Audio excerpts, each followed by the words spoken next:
नमस्कार दोस्तों, स्वागत है आप सभी का हमारे YouTube चैनल संगम सागर गंगा में। आज के इस वीडियो में सुनेंगे भगवान शिव का जन्म कैसे हुआ। आइए सुनते हैं भगवान शिव जन्म की कहानी। हिंदू पौराणिक कथाओं में भगवान शिव के जन्म का वर्णन बहुत से पौराणिक कथाओं में मिलता है।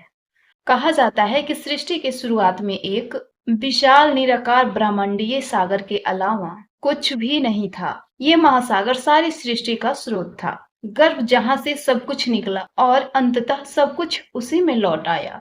ब्रह्मा जी सृष्टि के निर्माता थे तो विष्णु जी सृष्टि के संरक्षक थे, परंतु समय के चक्र को बदलने के लिए और सृष्टि के नव निर्माण के लिए भी एक ऐसी ऊर्जा की आवश्यकता थी जो सृष्टि का विनाश करके उसे पुनर्स्थापित कर सके।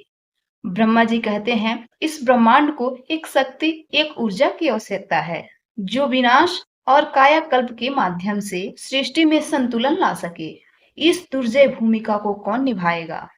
विष्णु जी कहते हैं, ब्रह्मांड को वास्तव में ऐसी शक्ति की आवश्यकता है, एक शक्ति जो हमसे परे है, समय, विनाश और पुनर्जीवन के चलायमान रखने वाली एक शक्ति। और ऐसी शक्ति ब्रह्मा जी और विष्णु जी आपस में इसी विषय पर बात कर ही रहे थे कि अचानक उनके समक्ष एक खंभा प्रकट हुआ जो प्रकाश से चमक रहा था।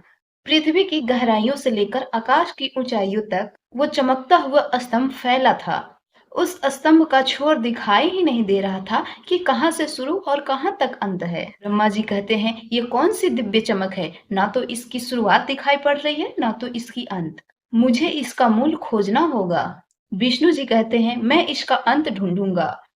ब्रह्मा जी ने हंस का रूप ले लिया और ऊपर की ओर उड़ गए, उस खंभे की ऊपरी हिस्सा ढूंढने के लिए निकल गए। वहीं विष्णु जी ने वराह यानी सूअर का रूप धारण कर लिया और पृथ्वी के अंदर समा गए। उन्हें खोजते खोजते युग बीत गए, लेकिन उन्हें स्तंभ का छोर नहीं पता लगा और दोनों ने हार मानकर वापस एक ही जगह पर आ गए। ब्रह्मा जी कहते हैं, मैं मूल का पता नहीं लगा सका, यह सब मुझसे परे है। विष्णु जी कहते हैं, और ना ही मैं मूल का पता लगा सका। यह प्रकाश वास्तव में शाश्वत है।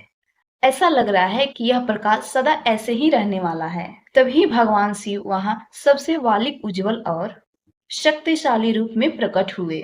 शिव जी के प्रकट होने का आवाज पूरे ब्रह्मांड में गूंज उठी। शिव जी कहते हैं, मैं शिव हूँ, संहारक और कायाकल्प करने वाला।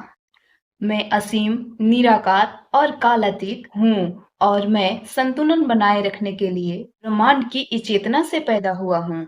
ब्रह्मा जी कहते हैं, हमें आपकी प्रतीक्षा थी, हम आपका स्वागत करते हैं। विष्णु जी कहते हैं, ब्रह्मांड चक्र के तीसरे और महत्वपूर्ण पहलू भगवान शिव के साथ मिलकर ऑक्सीजन, संरक्षण और विनाश के संतुलन को बनाए रखेंगे। इस प्रकार प्रकाश के ब्रह्मांडीय स्तंभ से भगवान शिव प्रकट हुए। सरल शब्दों में पैदा नहीं हुए बल्कि ब्रह्मांडीय चेतना से ही प्रकट हुए।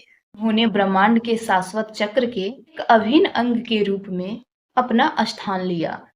विनाश को अंत के रूप में नहीं बल्कि पुनर्जन्म और नवीकरण के लिए एक आवश्यक प्रक्रिया के रूप में दर्शाया। शिव जी कहते हैं, एक वो अंत जो हर नई शुरुआत से पहले होता है, विनाश और सृजन का बिना कृत्य ब्रह्मांड की शाश्वत मय को कायम रखी। भगवान शिव ने अपना ब्रह्मांड के सृजन के लिए तांडव शुरू किया। ब्रह्मांड उनकी पूजा से गूंज उठा, जो विध्वंस को और पुनर्जीवनकर्ता के रूप में उनकी भूमिका का प्रमाण है, जो अस्तित्व के अंत ही चक्र का पारिवारिक हिस्सा है। भगवान विष्णु और ब्रह्मा जी ने मान लिया कि शिव ही सबसे महान और शक्तिशाली हैं। वे जिस खंभे से प्रकट हुए हैं वो खंभा उनके न जन्म लेने और ना ही मरने का प्रतीक है, क्योंकि उसके छोर का ना ही कोई मूल है और ना ही कोई अंत। भगवान शिव स्वयं आदि और स्वयं अंत हैं। दोस्तों, ये भगवान शिव जन्म की कथा कैसे लगी आपको? कमेंट बॉक्स में जरूर लिखिएगा। इस कहानी को पूरी सुनने के लिए धन्यवाद।